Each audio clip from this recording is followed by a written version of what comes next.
And we are back. You are chatting with John P. Today we are going to be talking about which watch show is technically ended and also what I think and what I predict about the future of watch shows in relation to what I've been talking about that is going on in the watch industry. And I think I'm the only one that's actually talking about this, so at least I get a little bit of a kick in that. Of course, thank you so much for coming back for another episode. I really do appreciate it. Please do not forget to thumbs up, like, and subscribe because apparently all of that is extremely important in today's YouTube climate, so it does go a long way. And also make sure to leave in the comments below things that you'd like to see in future videos. I do go through the comments and I do have a whole lot of fun with that. And you can find me on Instagram, TheRealJohnP, and DelReyWatch.com, where there's plenty of very cool watches at some very attractive prices for Christmas and the holiday season for you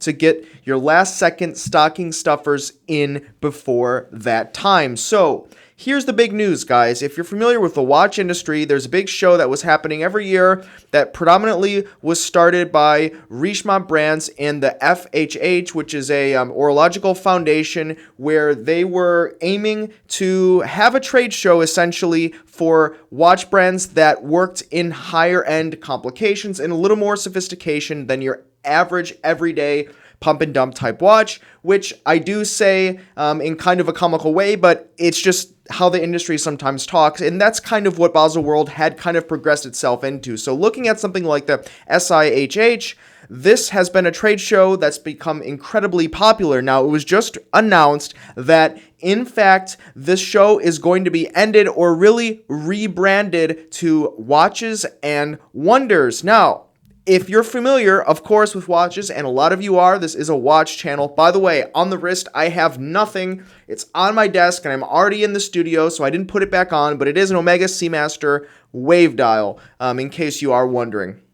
But back into the topic, and I had to jump into that there because I noticed on the camera no watch. But back into the topic, they rebranded to Watches and Wonders, and they actually have had Watches and Wonders here in Miami, and this is a show in which I've actually gone, and I'll tell you what I thought about it.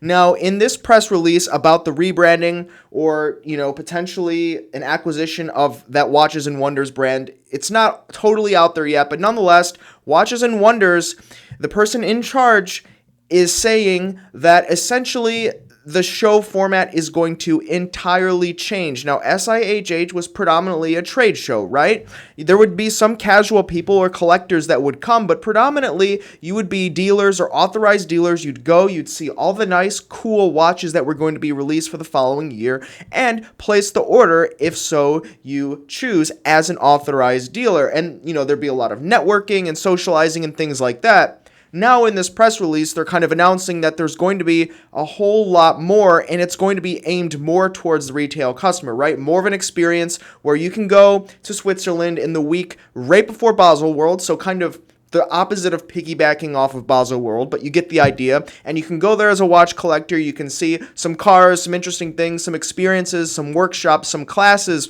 and it's going to be a lot less of that kind of dealers only mentality. It's going to be a lot more immersive. So it's going to be pretty cool for those of you that are collectors. Now, this is interesting, right? Because this sounds great for watch geeks and collectors that want to go to Switzerland, have a whole lot of fun with watches, learn some things in the process, see some cars, see some things that don't necessarily relate to watches, but might be kind of wonderful, right? It's in their name after all. But what it shows us is actually very important. So along with this comes Audemars Piguet and Richard Mille actually pulling out of SIHH, now Watches and Wonders Switzerland. And here is why I think this is happening, and it really makes sense compared to previous videos when I talked about what's going on in the war against authorized dealers and watches selling too low and too much inventory being out there on the market and brands competing on price with themselves through their authorized dealers. Is Audemars Piguet already closed the majority of their authorized dealers. They have some co-branded boutiques out there, but predominantly they sell directly to the consumer. They want to know the consumer. They want your name in their email list, along with Richard Mille, which you have to buy from Richard Mille at this point.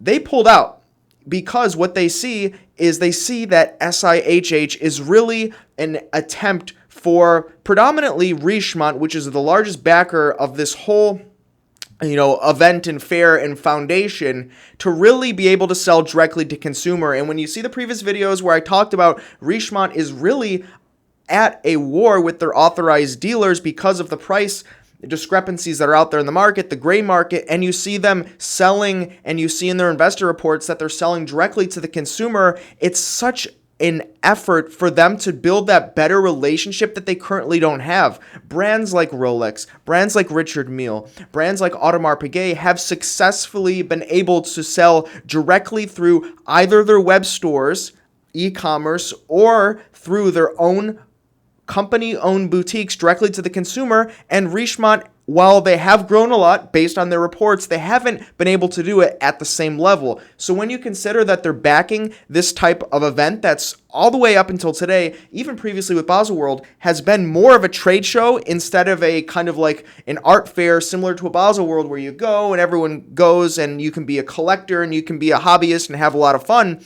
The landscape is changing, and it's exciting, but at the same point, it really does help to support the argument that the authorized dealer is really getting cut out of the picture, right? Imagine if you sell a product, every year you go to a trade show to place your orders, and all of a sudden that trade show changes its name, and you're almost not even receiving the invitation. Of course, you receive the invitation, but not in the same way, right? Oh, come to the trade show, but there's nothing to buy. We're really setting up these events for the collectors. Essentially, the brands are stealing the customers from the authorized dealers that spent a whole lot of time, money, and energy selling behind that counter before the internet was even a thing. I can see both sides of the field, but I want to know, what do you think about SIHH rebranding to Watches and Wonders? Were you at Watches and Wonders of Miami? What did you think about it? And also, what do you think about this in relation to what's going on with authorized dealers in the watch industry? And also, of course, following that trail, what do you think is going to happen with the prices, the retail prices of watches? I love to hear it in the comments below. Do not forget to thumbs up, like, and subscribe. Of course, I appreciate it, and you can find a whole lot of very cool watches at delraywatch.com.